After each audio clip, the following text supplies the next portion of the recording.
참으로 좋으신 아버지 하나님, 우리의 모든 생각뿐만 아니라 우리의 모든 환경까지 다 아시는 아버지 하나님, 우리의 그 문제의 주인 되시는 아버지 하나님, 아버지께서 친히 위로하여 주시고 아버지께서 답이 되어 주시옵소서. 시작이 화려하고 끝이 초라한 인상 되지 않게 하여 주시옵소서. 세상의 화려함보다 끝까지 아버지의 신앙 붙드는 저희들 되게 하여 주시옵소서. 오늘도 하루 한 주를 허락하심을 감사합니다. 아버지의 영광의 도구가 되는 삶 되게 하여 주시옵소서. 예수님의 이름으로 감사하며 기도드렸사옵나이다. 아멘. 찬송가 458장입니다.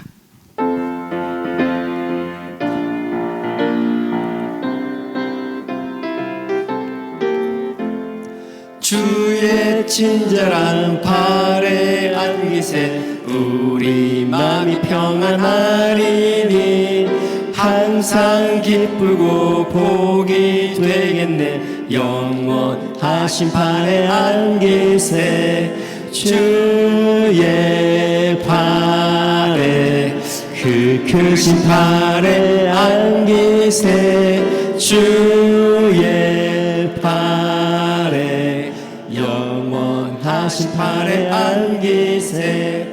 날이 갈수록 주의 사랑이 두루 광명하게 비치고 천성 가는 길 편히 가리니 영원하신 발에 안기세 주의 발에 그 크신 발에 안기세 주의 발에 영원하신 발에 안기세. 주의 보좌로 나아갈 때에 기뻐 찬미 소리 외치고 걱과 두려움 없어지리니 영원하신 발에 안기세 주의 발에 그 크신 발에 안기세 주의 발에 영원하신 발에 안기세. 아멘. 오늘 말씀 구약 열왕기상입니다. 구약 열왕기상 11장입니다.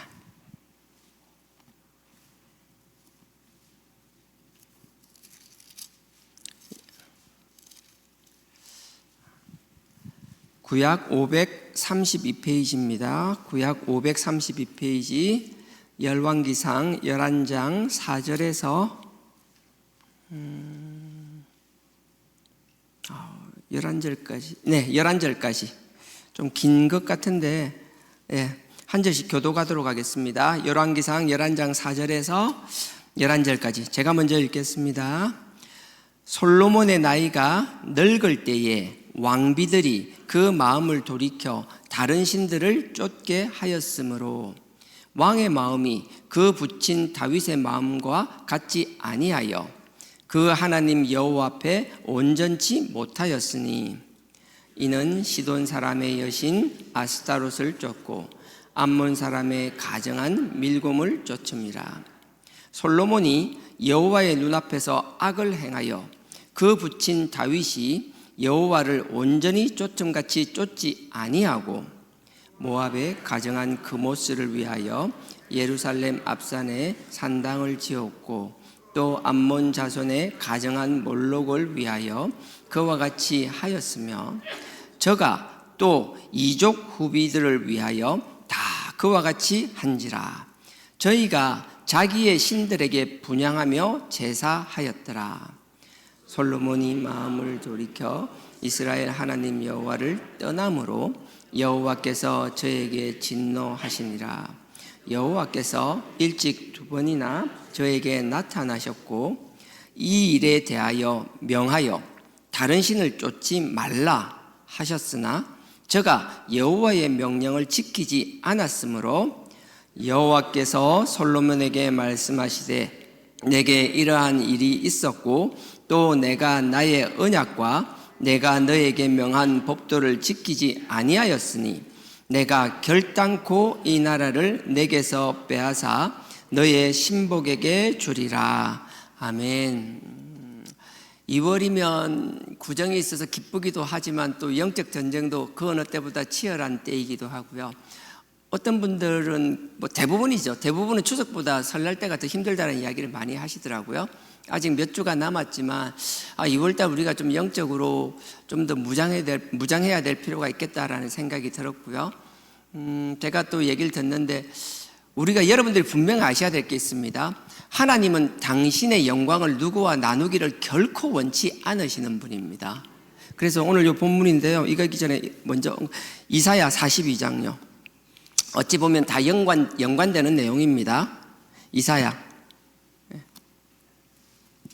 우리 금요철학 때 계속 하고 있는 본문이죠. 이사야 42장 8절. 42장 8절입니다. 구약 1017페이지입니다. 1017페이지. 이때가 어떤 상황인가 하면요. 이제 남유다도 바벨론에게 망했어요. 완전히 망하고 나니까 어떤 일이 있었는가 하면 사람들이 예전에 고대 사회는 국가 간의 전쟁인 신들의 전쟁 개념이 강했잖아요. 어느 나라가 어느 나라와 싸워서 이기면 이긴 나라의 신이 진 나라의 신을 밟았다라 정복했다 이렇게 이해하고 있었거든요. 그러니까 유대인들 생각에서는 바벨론에게 남유다가 이제 멸망된 거잖아요. 하나님이 졌다라고 생각하는 거예요. 바벨론 신에게 우리 하나님이 졌다라고, 여호와 야훼가 졌다라고 생각하는 거예요. 그러니까 당연히 그들에게는 어떤 생각이 드는가 하면 소수의 사람이지만 우리가 바벨론 신한테 졌네? 그러면 이제 우리가 하나님을 섬겨야 되는 것이 아니라 바벨론을 섬겨야 되는 것 아니야? 바벨론 신한테만 전 게 아니라 바벨론 왕한테도 졌네? 그럼 바벨론 신만 섬기는 게 아니라 바벨론의 권력자 왕도 우리가 이제 섬겨야 되는 것 아니야? 이런 생각들이 싹 트기 시작하는 거예요. 그리고 이런 생각들은 막 덜불처럼 번져나가기 시작합니다. 하나님이 축복 가운데 있을 때 하나님이 굳건하게 지켜주신다는 걸 우리가 경험하고 있을 때는 못 느끼는데 우리가 마치 버려진 듯한, 혼자서 뭔가 버려진 듯한 듯고 뭔가 말할 수 없는 착잡한 심정들이 막 있을 때, 막 영적으로 다운되고 모든 환경도 같이 다운되고 있을 때는 어디서 조금만 그런 게 생기면 나도 모르게 막 휩쓸리고 따라가는 거예요. 재밌는 건요, 사단마귀의 유혹은 평상시에 우리가 건강하면 뭐 여러 가지 균을 먹어도 큰 문제 없잖아요. 근데 우리가 약할 때, 면역력이 떨어질 땐 그게 큰 문제가 되잖아요. 마찬가지인 거예요. 우리가 항상 영적인 면역력이 떨어지기 전에 우리가 영적 건강함을 평소에 열심히 운동하듯이 평소에 하나님 말씀 사모하며 기도하며 그 성령님 사모하며 성령과 함께 동행함으로 해서 영적 면역력을 키울 수 있는 저와 여러분 되기를 원합니다. 이게 이런 별것 아닌 것들 확 번져나가니까 이스라엘 사람들이 다 막 휩쓸리는 거예요. 그때 하나님이 분명하게 뭐라고 말씀하시는가 하면 이렇게 말씀하시는 거예요. 42장 8절입니다. 나는 여호와니, 야, 내가 여호와야. 이 여호와는 야훼란 뜻이에요. 히브리 사람 말로는 야훼고요. 이게 헬라 말로 하니까 여호와가 되는 거예요. 같은 말이에요. 내가 야훼야, 내가 여호와야. 이는 내 이름이야. 야, 신들이 많지만 온갖 잡신들이 많지만 그 신중에서 나의 이름 야훼 여호와, 나만이 유일한 너네들의 신이야, 너네들의 주인이야, 그 말씀하시는 거예요. 이는 내 이름이라. 나는 내 영광을 다른 자하고 나누지 없다는. 나는 내 영광을 다른 사람들이, 다른 자가 그 어떤 뒤에 보면 우상이란 말이 나와요. 우상이 잡신이 되었든 사람이 되었든 무엇이 되었든 내 영광을 누군가가 가로채는 게 너무 싫다라는 거예요. 우리가 명확한 기준이 있어야 되는 게 뭔가 하면 하나님은 당신의 종들을 통하여 여러 가지 상황들을 통하여 당신을 드러내십니다. 근데 문제는 하나님을 드러내는 도구로 쓰임 받았으면 그 도구로 쓰임 받고 끝나야 되는 거예요.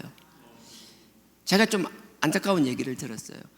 자꾸 누군가가 우리 하나님을 만나게 하는 것, 하나님 앞에 오는 것, 신앙생활을 바르게 하는데 큰 도움을 준 분이 있다면 그 사람에 대해서 우리가 사람으로 감사하고 하는 건 당연히 그렇게 해야 되죠. 고마움이 없으면 그 사람이 아니죠. 하지만 그것을 넘어서는, 그 선을 넘어서게 되면 정말 아슬아슬한 줄타기 같은 거거든요. 선을 넘어서면 나는 잘했다고 생각할지 모르지만 그건 내 기준이고, 선을 넘어서는 걸 보는 하나님의 입장에서는 이게 용서 못할 죄가 되어버린다는 거예요. 근데 지금 그런 일이 또, 어제도 제가 그 이야기를 들었거든요. 정말 마음 아팠어요. 정말 안타까웠어요. 우리는 하나님을 높이고 주님을 높이는 사람들이지 사람을 높이는 사람이 결코 아닙니다. 우리 인도해 준 것에 대한 감사, 고마움, 거기에 대한 이야기와 넘지 말아야 될 선과 기준을 가지지 못한다는 것은 정말 어리석은 것이거든요. 그래서 우리가 항상 무엇을 하든지 간에 그 하나님께서 명하신 그 경계선을 넘지 않기를 주님의 이름으로 간절히 부탁드립니다. 42장뿐 말고 48장에도 동일하게 그래요. 알아듣지 못하는 미련한 인간들에 대해서 48장 11절에서 동일하게 말씀하시는 거예요. 48장 11절입니다. 내가 나를 위하여 이를 이룰 것이라. 너네들이 도저히 안 되는데 내가 도저히 들어봐서 못 보겠다. 나중에 내가 내 스스로를 위하여 내가 나타낼게. 너를 위하여 나를 위해서라도 할게. 하나님 화났다라는 거예요. 지금 짜증났다라는 거예요. 나를 위하여 이를 이룰 것이라. 내가 어찌 내 이름을 욕되게 하리요. 너 지금 너네들이 하는 거 지금 내 이름 욕되게 하고 있는 거야. 너네 잘한다고 착각하지 마. 내 영광을 다른 자에게 주지 아니하리라. 하고 싶은 말이 이 말씀인 거예요. 난 다른 사람하고 영광 나누는 거 못 봐. 그걸 못 봐. 나는 싫어. 너네들이 내가 쓰는 내 도구와 나를 구분하지 못할 것 같으면 나 정말 그 꼴 보기 싫다고. 그것도 구분가 못하는 내가 너희들과 왜 함께 해야 되냐라고. 마치 출애굽기 32장에서 하나님께서 이스라엘 백성에게 얘기하듯이 나를 보지 못하고 사람을 쳐다보니까 조급해하고 그 황금 송아지를 만들고 그 짓을 하는 걸 보면서 난 도저히 너네와 함께 할 수 없다라는 거예요. 그 하나님의 뜻을 돌이키는데 얼마나 힘든 과정이 있었냐라고요. 우리는 이렇게 미련한 자들이 되지 않기를 주님의 이름으로 간절히 부탁드립니다. 이 개념이 그대로 녹아 있어요. 오늘 본문에도요. 다시 돌아가겠습니다. 열왕기상, 죄송합니다. 저만 표시해놨죠. 열왕기상 11장. 저는 한 방에 왔어요. 11장입니다. 11장 4절. 열왕기상 11장 4절입니다. 제가 읽겠습니다. 솔로몬의 나이가 늙을 때에 왕비들이 그 마음을 돌이켜 다른 신들을 쫓게 하였으므로. 보십시오. 솔로몬은 하나님 보시기에 참 귀한 아들이었어요. 정말 귀한 아들이었어요. 하나님 보시기에 너무 귀해서 하나님이 2번씩이나 나타나셔서 솔로몬을 만나고 솔로몬의 음성을 듣기도 하고 솔로몬에게 당신의 나타내심, 당신의 권능을 드러내기도 하셨어요. 그게 여러분들 너무나 잘 알잖아요. 그 앞에 다시 돌아갈게요. 열왕기상 3장입니다. 3장하고 그 다음에 9장하고 11장하고 왔다 갔다 할 거예요. 3장, 새벽부터 죄송해요. 3장 우리 너무 잘 알잖아요. 하나님께서 꿈에 나타나가지고 그 솔로몬에게 이야기하잖아요. 그때 1000번제를 드렸어요. 산당에서 1000번제를 드리고 나니까 하나님이 너무 이쁜 거예요. 그래서 솔로몬에게 탁 꿈에 나타나가 솔로몬아 아이고 이쁘다 내가 뭐 해줄꼬 네 필요한 거 뭐고? 이래 물어보면 그 5절이에요 5절이 기브온에서 밤에 여호와께서 솔로몬의 꿈에 나타나시니라. 하나님이 이르시되 내가 너에게 무엇을 줄꼬. 여러분들 이 무엇을 줄꼬 이 말에 그게 안 느껴져요? 하나님이 막 꿀 떨어지는 느낌이 안 나세요? 너무 이뻐가지고 막 그냥 꿀이 뚝뚝뚝 떨어지는 거예요. 막 우리 자식 볼 때부터 손주 보면 막 더 이쁘다 그러잖아요. 할아버지나 할머니들이 첫 손주 보면 막 눈에서 꿀이 뚝뚝뚝 떨어진다고 하듯이 막 그런 것 같아요. 뭐 해줄 거 너무 이쁜 거예요. 그러면서 성실과 공의와 정직이 너네 아버지였는데 막 이런 이야기를 하잖아요. 그런데 솔로몬이 9절에 뭘 요구하는지 보십시오. 9절에 누가 주의 이 많은 백성을 재판할 수 있사오리까. 지혜로운 마음을 종에게 주사. 지혜로운 마음이 샤마 듣는 마음이라 그랬죠. 지혜로운 게 여러 가지 의미가 있습니다. 잠언 그 8장에서도 보면 지혜를 의노하는데 의노되었다라고 해서 그 메시아 그리스도가 지혜라는 하나의 모습으로 다 담아낼 수 있는 게 아니에요. 그 그리스도, 그 메시아, 그 예수 그리스도는 다양한 형상을 가질 수 있지만 변하지 않는 본질은 하나님과 함께하는 본체이시라는 거예요. 그러니까 그 주 예수 그리스도, 그러니까 지혜로운 마음을 종에게 주사 듣는 마음을 주어서 잘 뒤에 보면 재판을 잘하게 해달라는 거예요. 뭔가 사건들을 들었을 때 그 이야기를 듣고 판단할 수 있는 판단력을 달라고 기도하는 거예요. 하나님이 너무 이뻐하셨죠. 그래서 뒤에 그것뿐만 아니라 13절에 보면 아이고 너무 이쁘다. 어떻게 말도 그래 이쁘게 하노. 그러면서 네가 구하지 않았던 부도 주고 영광도 줄게. 하나님이 솔로몬 너무 이쁜 거예요. 솔로몬이 이렇게 시작했어요. 하나님 보시기에 너무 이뻤어요. 제가 오늘 기도할 때도 잠깐 이야기했는데 시작이 좋고 화려하고 아름다운 게 아니라 끝이 좋은 인생이 되어야 됩니다. 왕들에 대해서는요, 열왕기상, 열왕기하, 역대상, 역대하에 보면 물론 열왕기서와 역대서는 약간 달라요. 완전 뉘앙스도 다르고 다르지만 그럼에도 불구하고 하나님의 왕들에 대한 평가를 한 사람 한 사람마다 다 달아놨어요. 근데 정말 하나님 보시기에 평가가 안 좋은 왕 중에 하나가 솔로몬이에요. 다른 사람들은 깨닫더라 돌아섰더라 했는데 솔로몬은 그게 없어요. 그냥 보시기에 악했더라 하고 끝이에요. 마지막이 시작이 화려한 게 아니라 끝이 하나님 보시기에 아름다운 저와 여러분 되어야 될 줄 믿습니다. 3장에 이렇게 나오죠. 9장 한번 보십시오. 하나님의 성전을 다 지었어요. 하나님의 성전을 다 짓고 나니까 하나님이 또 너무 이쁜 거예요. 야, 이 자식이 나를 위하여 성전을 지었네. 너무 이쁘다. 내가 네 성전에서 내가 떠나지 않을게. 내가 너와 함께 할게 하면서 너무 막 칭찬하시는 내용이에요. 9장 2절에 보면요, 성전에 대한 이야기가 나옵니다. 열왕기상 9장 2절. 여호와께서 성전에서 전이 있는 기브온에서 나타나심 같이, 제가 좀 전에 했던 3장요. 3장의 기브온 산당이었어요. 그때 예루살렘 성전이 없을 때였어요. 그 성막에 가서 1000번제를 드린 거예요. 그때처럼, 자, 여호와께서 전에 이 성전에 예전에 기브온에서 나타나신 같이 다시 솔로몬에게 나타나서 두 번째 나타나신 거예요. 나타나서 3절요. 저에게 이르시되 네가 내 앞에서 기도하면서 간구함을 내가 들었은즉, 그리고 그 뒤에 보십시오. 이제 본론이 나와요. 내가 너의 건축한 이 성전을 거룩하게 구별하여 나의 이름을 영영히 그곳에 두며, 네 성전이 너무 아름답고 좋다라는 거예요. 그래서 내가 거기에 내 이름을 두고 영영히 거하겠다라는 거예요. 이름을 영영히 그곳에 두며 나의 눈과 나의 마음이 항상 거기 있으리니. 내가 거기란 이 말이 여러분 생각, 내가 하나님 위하여 성전을 지었는데 하나님이 나타나가지고 너무 좋아해서 내가 거기에 내 눈과 마음이 막 내가 여기를 떠나지 않겠다, 너와 함께 영원히 하겠다, 그 말을 들으면 우리가 얼마나 기분 좋겠냐라고요. 우리가 뭔가 최선을 다해서 뭔가 하나 누구한테 선물했는데 그것 때문에 그 사람이 기뻐하면 기뻐할수록 내가 기분 좋잖아요. 내가 정성껏 해서 뭘 줬는데 그 사람이 뭐 시큰둥하고 뭐 기쁜지도 안 기쁜지도 모르고 뭐 그렇게 있으면 우리도 마음이 자꾸 낙심되잖아요. 마찬가지잖아요. 하나님께 드렸는데 하나님이 너무 기뻐하시는 거예요. 솔로몬도 좋아 죽겠는 거예요 지금. 4절에 내가 만일 너의 아비 다윗의 행한 같이 마음을 온전히 하고 바르게 하여 내 앞에서, 하나님이죠, 하나님 앞에서 행하여 내가 너에게 명한 대로 온갖 것을 순종하며 나의 법도와 율례를 지키면.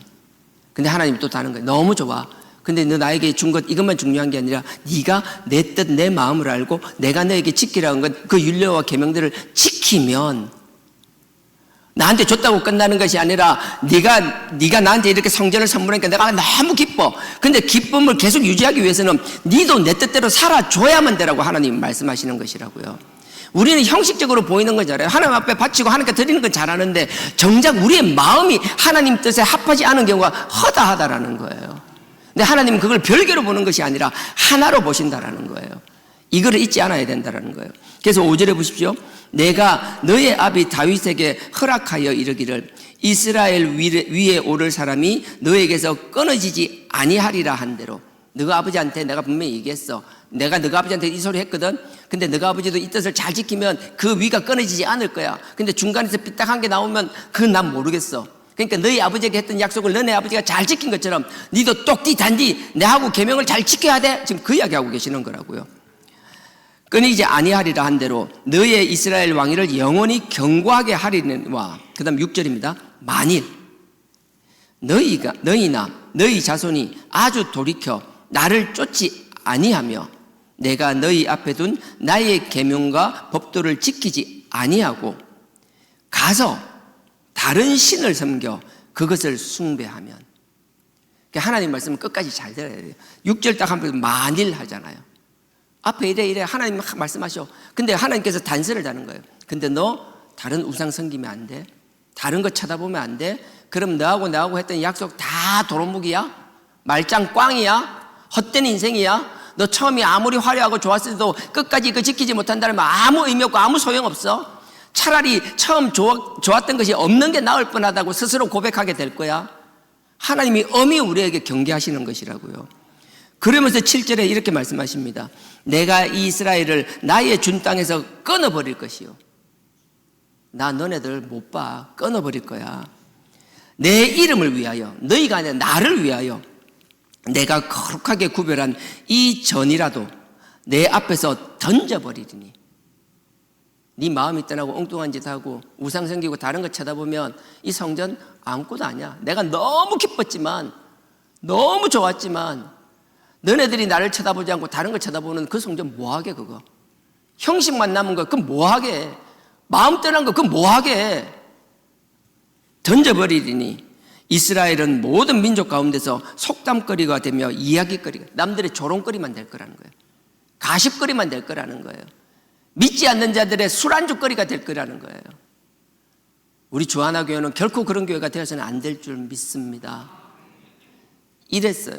하나님께 솔로몬에게 나타나서 이렇게 처음엔 너무 기뻐하면서 막 꿀이 뚝뚝뚝 떨어지면서 두 번째도 너무 기뻐하면서 뭐래요? 하지만 만일하면서 단수조항을 달았더라고요. 솔로몬이 이걸 모르지 않았어요. 근데 솔로몬이 뒤에 보면, 오늘 본문 다시 돌아가 볼까요? 바로 뒤에 있잖아요. 11장요.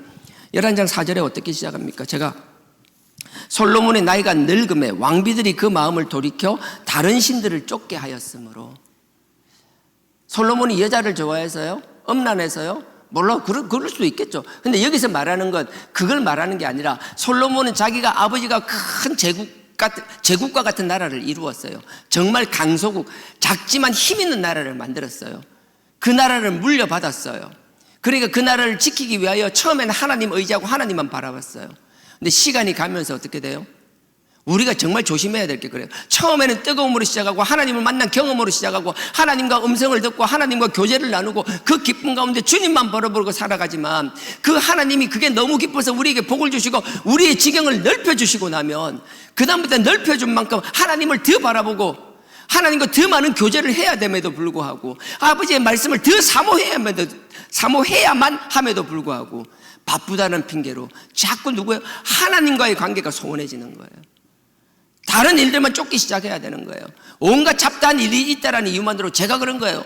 제가 어느덧 제가 이야기했잖아요. 하루에 2-3시간씩 수업을 해야 될 일이 있었어요. 그래서 뭐 그래요. 제 짝지 같은 경우는 그 대충 하면 맞아요. 대충 하면 돼요. 근데 내용이 보니까 대충 할 게 아니라 다 나한테 피가 되고 살이 되는 내용들이었어요. 저는 그런 생각이 드는 거예요. 이게 나에게 필요한 건데 왜 대충 해요? 전 그러고 싶은 마음이 없어요. 언젠가 그건 내가 써먹을 수 있고 알아야 되고 활용해야 될 것 같으면 내가 힘들더라도 그걸 내 것으로 만들어 놓아야 되는 것이지. 저는 그래서 미련스럽게 그렇게 하고 있어요. 근데 그게 잘못됐다라고 생각하지 않아요. 근데 그렇다 보니까 어떻게 돼요? 내가 정작 아버지에 봐야 될 말씀 보는 시간이 줄어드는 거예요. 아버지와 만남의 시간이 줄어드는 거예요. 그럼 어떻게 또 결단해야 되죠. 또 내가 필요한 것이 있다면 그 불필요한 시간, 내가 줄일 수 있는 시간을 잘라내고 하나님과 관계를 유지해야 되는 것인데 제가 이 유혹에 빠지듯이 하나님께서 지경을 넓혀주면 넓혀주듯이 넓혀주면 넓혀줄수록 우리는 우리의 선택이 하나님의 시간을 줄여버려요. 솔로몬도 마찬가지였을 거라고요. 이거는 엄란의 문제가 아니라 이 많은 여인들을 부인으로 둔 것이 문제가 아니라 보면 전부 다 이방 사람들하고 결혼하는 거예요. 아버지가 이만큼 해주셨는데 나는 아버지만큼 탁월함이 없으면 내가 이걸 유지하기 위해서는 그들과 정략 결혼을 해야지. 그들과 정략 결혼을 해가지고 어쨌든 그 지역만큼은 평화롭게 만들어놔야지. 우리의 영향력이 유지되게 만들어놔야지. 온갖 세상적인 나의 합리적인 나의 논리를 합리화하기 위하여 그들과 타협하기 시작하는 거예요. 처음엔 한 번, 두 번 했겠죠. 자꾸 하다 보니까 뭐예요? 이방과 갖고 교류맺고 결혼하는 게 뭐 이제 아무렇지도 않은 거예요. 어느덧 하나님을 의식하지 못하는 삶이 되는 거예요. 그러니 단순히 결혼이 아니라 뒤에 오늘 본문도 읽어서 알겠지만 온갖 이방 우상들을 함께 끌어 들어오는 그 계기가 되는 것이라고요. 결국은요, 그들과 결혼 때문에 망한 게 아니라 그 결혼을 빙자한 그 우상들이 옴으로 해서 그 우상 때문에 망하게 되고 만다라는 것이에요. 솔로몬에게는 이렇겠지만 우리도 다른 이런 경우들이 있잖아요. 우리의 지경이 넓혀질수록 하나님과의 관계는 소원해지며 다른 것에 집착하며 어느덧 스스로를 합리화하며 타협하기 시작하며 세상 사람과 동맹 맺지 말라는 게 아닙니다. 제가 끊임없이 반복합니다. 필요할 땐 하는 겁니다. 하지만 우리의 중심을 잃어버려서는 결코 안 된다는 거예요. 그러니 여러분들이 하나님 말씀을 사모해야 되고 피곤하더라도 하나님 앞에 나와서 하나님께 기도하고 하나님의 말씀을 들어야 하는 이유는 끊임없이 제가 그러는 거예요. 제가 다른 소리 많이 할 것도 있겠지만 할 수만 있으면 하나님의 말씀을 그냥 있는 그대로 날 것 그대로 던지고 싶어 한다라고요. 그러면 그 말씀이 살아 역사하시는 것이며, 여러분들은 저처럼 한 가지가 않잖아요. 삶의 자리에서 치열한 삶을 살고 있잖아요. 그 세상에서 영적 전쟁을 하고 지치고 힘들고 상처받은 몸으로 왔을 때 여러분들을 치유시키고 회복시키는 건 나의 입술에 달달한 말들이 아니라, 달콤하고 그냥 뭐 버터발린 같은 그런 말들이 아니라, 투박하지만 살아있는 하나님의 말씀이 여러분들을 회복시키고 치유시킬 줄 믿습니다. 그러니 하나님의 음성을 듣기 위하여 무릎 꿇어야 되는 것이고요, 아버지의 말씀을 바쁠수록 더 바라봐야 되는 것이고요, 더 힘들수록 아버지 앞에 부르짖을 수 있어야 된다고 저는 확신합니다.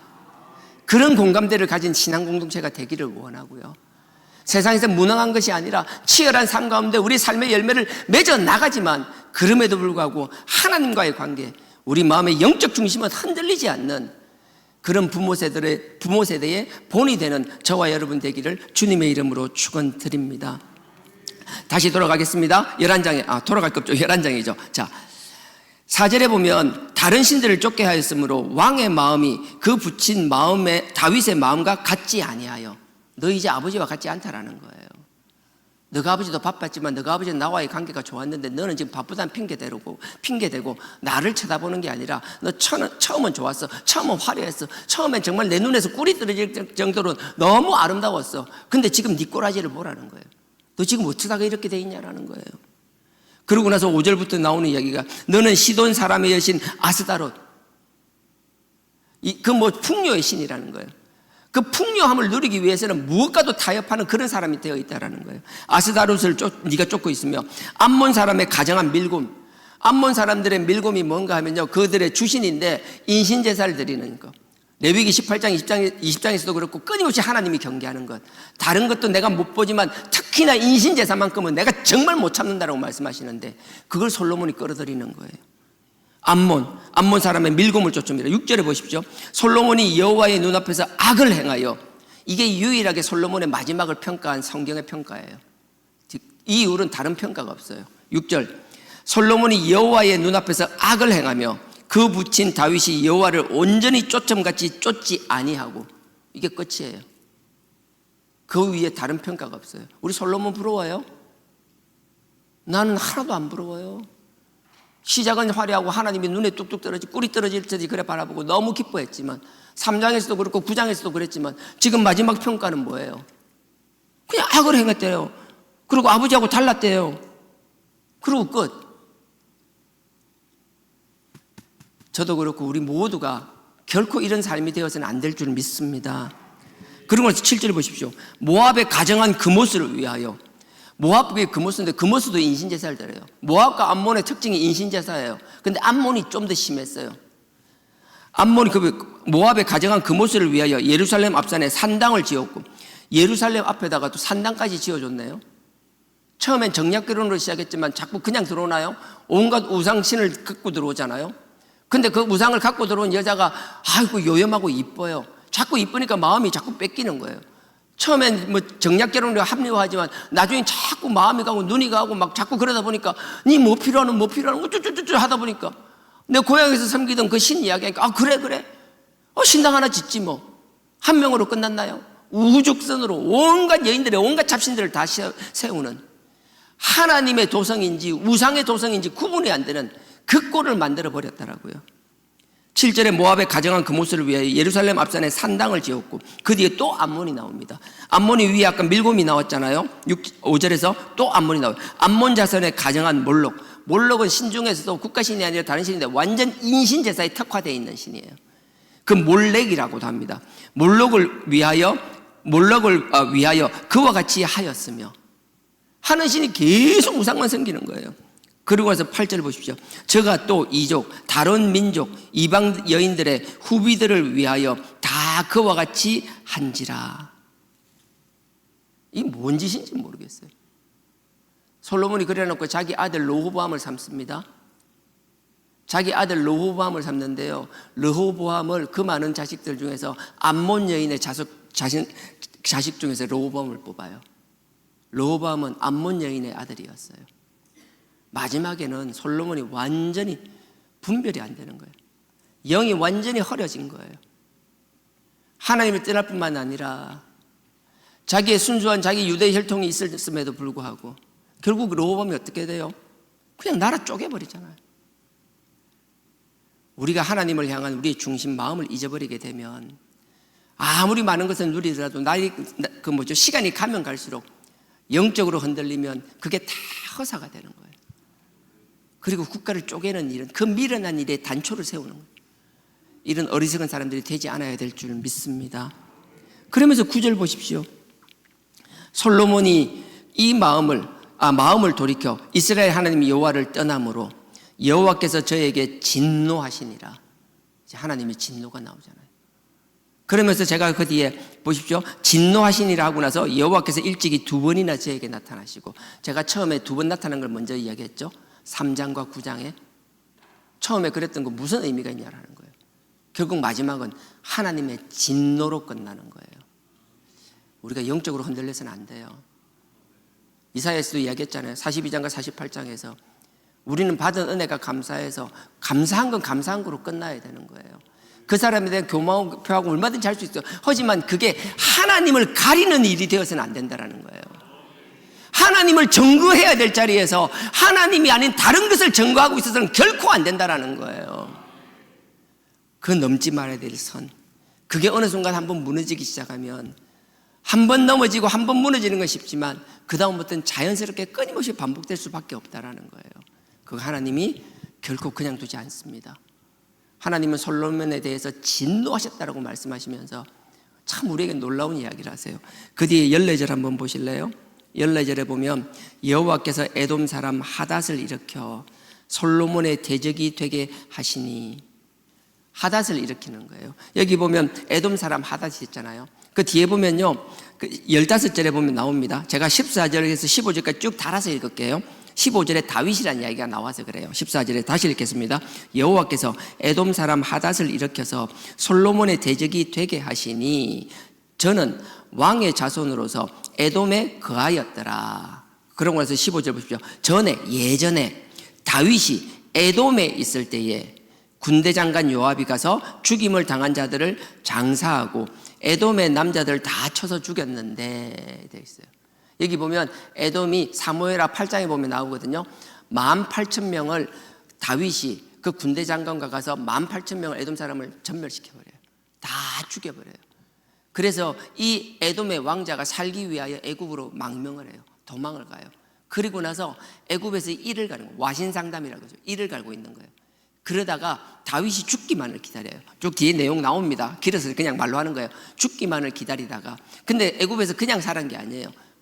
왕의 부인, 그 왕의 처제와 결혼하게 돼요. 왕과 사돈이 되는 거예요. 처제 부인 사돈인가 하여튼 모르겠어요. 난 족보를 잘 몰라. 여하튼 왕의 왕궁에서 함께 생활하면서 엄청난 권력을 누리게 되었어요. 자기 아들은 왕의 아들과 같이 생활하게 되었어요. 근데도 불구하고 그 애굽에서 호의호식하지 않고 다윗에 의해서 자기 에돔이 망했거든요. 그걸 기억하고 있는 거예요. 그러면서 다윗이 죽었다는 소리를 듣자마자 솔로몬이 저기했다는 소리를 듣고 그 애굽에서 왕의 만류를 뿌리치고 다시 에돔으로 돌아옵니다. 근데 돌아와서 처음에 솔로몬 초기에는 하나님 보시기에 너무 아름다운 왕이었잖아요. 그 애굽에서 돌아오고 에돔으로 와 있었는데 아무런 존재감이 없었어요. 뭔가 솔로몬이 어떻게 할 수가 없었어요. 근데 솔로몬이 드디어 영적으로 흐트러지고 하나님의 진노 가운데 있고 하나님을 버린 사람이 되자 어떻게 되냐면 그 솔로몬 유대의 가시가 되기 시작한다는 거예요. 지금 내용이 14절부터 쭉 그 내용인 거예요.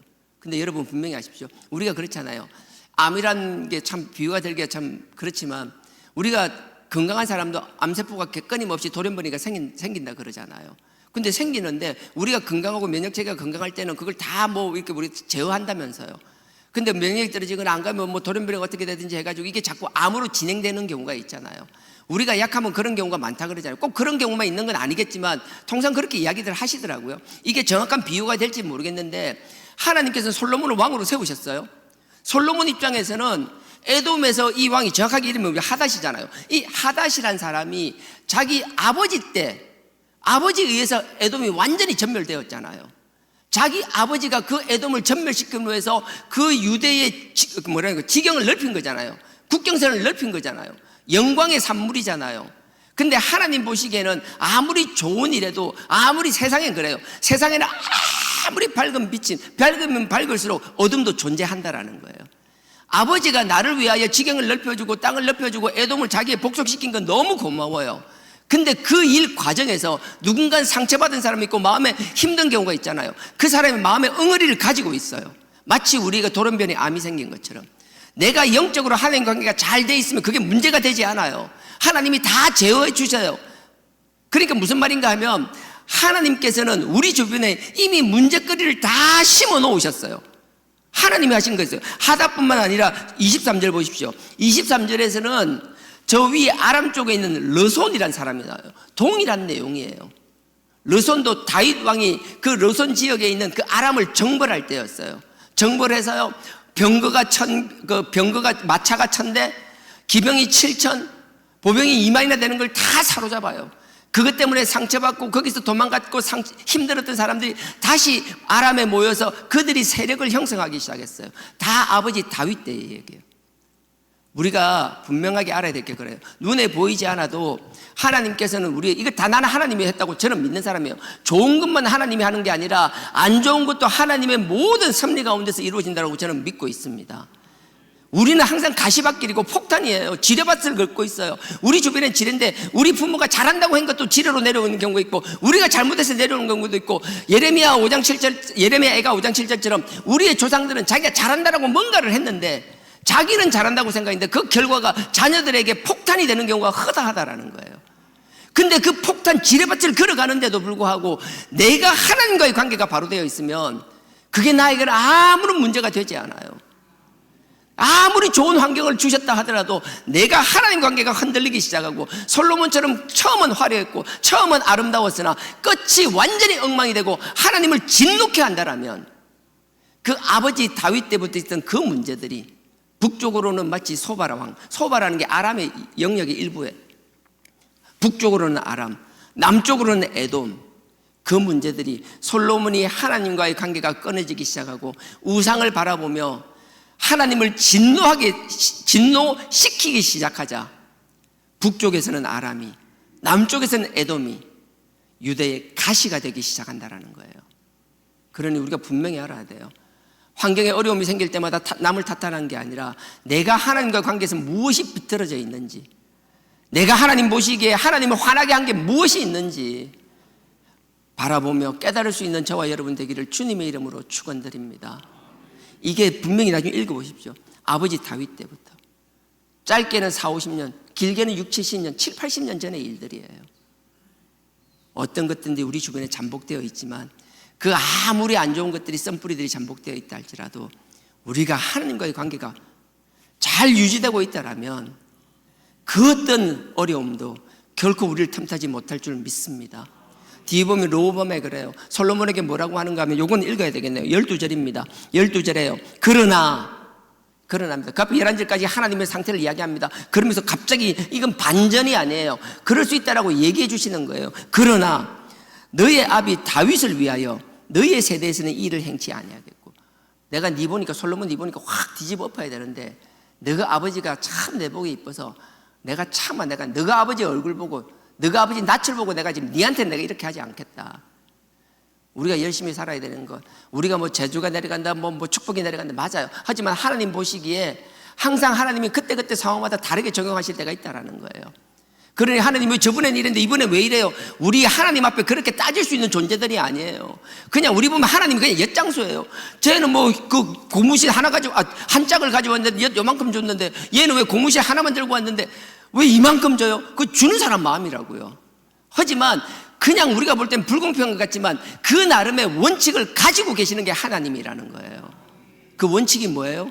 상황에 따라서 내가 너에게 적용하는 건 다르겠지만 큰 원칙은 내가 너네들을 사랑하고 너네들이 다른 어떤 것이 아니라 나와의 관계를 회복하기를 원한다라는 원칙은 명확하다라는 거예요. 하나님은 그 아들의 핏값으로 우리를 구속하시기를 원하셨고 실제로 그 아들의 핏값으로 우리를 구속하셨고요. 그 하나님의 사랑과 그 원칙, 그러니까 지엽적인 것, 하나님이 그때그때 상황에 따라 우리에 대해서 대하시는 게 다르다고 해서 그것 때문에 원망하거나 실족하는 어리석은 자가 되지 않기를 주님의 이름으로 부탁드립니다. 그래서 12절에 그러나 내 어디요? 그러나 내 아비 다윗을 위하여 너의 세대에는 이 일을 행치 아니하고, 그 다음 보십시오. 너의 아들의 손에서 빼앗으려니와. 그 아들이 누구예요? 르호보암. 이 말이 이 약속을, 언약을 지키기 위하여 르호보암에게서 나라를 빼앗다라는 소리가 절대 아니에요. 너네 아들 르호보암이 다시 나와의 관계를 회복하고 너와 같은 길을 걷지 않는다라면 내가 그에게도 다윗에게 약속하셨는 그 축복이 끊임없이 이어지게 하시겠다라는 하나님의 사랑의 음성이라고요. 여러분, 이스라엘 왕들을 보면 나와요. 히스기야 왕을 보면 너무 잘 알잖아요. 히스기야 왕, 아하스 왕은 완전 악인 중에 그런 악인이 없었어요. 아버지를 보면 히스기야가 나올 수 없었어요. 근데 히스기야가 나오잖아요. 하나님 보시기에 너무 귀한 왕이었잖아요. 근데 그 아들은요, 므낫세는요, 악해도 그렇게 악할 수가 없어요. 남북을 통틀어서 가장 악한 왕 넘버원이 히스기야의 아들 므낫세예요. 그러니 우리가, 하나님께서 항상 우리에게 말씀하시는 것, 자꾸 탓하는 게, 네가 나와의 관계가 바로 되어 있으면, 그러니까 우리는 항상 남과 비교하는 것이 아니라, 누구를 탓하는 것이 아니라, 하나님과 우리 관계에서 잘못된 것이 무엇이 있는지 끊임없이 되돌아보며 바쁜 가운데서, 힘든 가운데서도, 아니 힘들수록 더 아버지 말씀 사모하며 아버지께 부르짖을 수 있는 저와 여러분 되기를 주님의 이름으로 축원드립니다. 이제 구정을 이제 몇 주 안 남았죠. 한 두세 주 남았죠. 영적으로 더 다 잡는 저희들 되기를 원하고요, 영적 전쟁에서 승리하는 저희들 되기를 원합니다. 자녀 앞에 다른 모습들은 아니지만 우리가 하나님 앞에 우리의 자세, 하나님을 향한 영적 우리의 결기만큼은 보여줄 수 있는 우리 부모 세대가 되기를 주님의 이름으로 축원드립니다. 다 같이 기도합니다. 아버지 하나님, 시작만 화려한 인생이 아니라 아버지 앞에 끝이 아름다운 우리의 신앙이 되게 하여 주시옵소서. 눈에 보이는 가치가 아니라 영적으로 아버지 앞에 칭찬 듣는 저희들 되게 하여 주옵소서. 여러 가지 이유로 사단의 마귀의 공격이 있다라면 아버지께서 천군 천사로 지켜주시고 우리도 성령의 도우심으로 그 영적 전쟁에서 이기는 자 되게 하여 달라라고, 바쁠수록 아버지의 말씀을 사모하며 더 아버지 앞에 부르짖는 자 되게 하여 달라라고, 이 시간 다 같이 주여 삼창 드리고 기도드리시겠습니다. 주여, 주여, 주여.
아래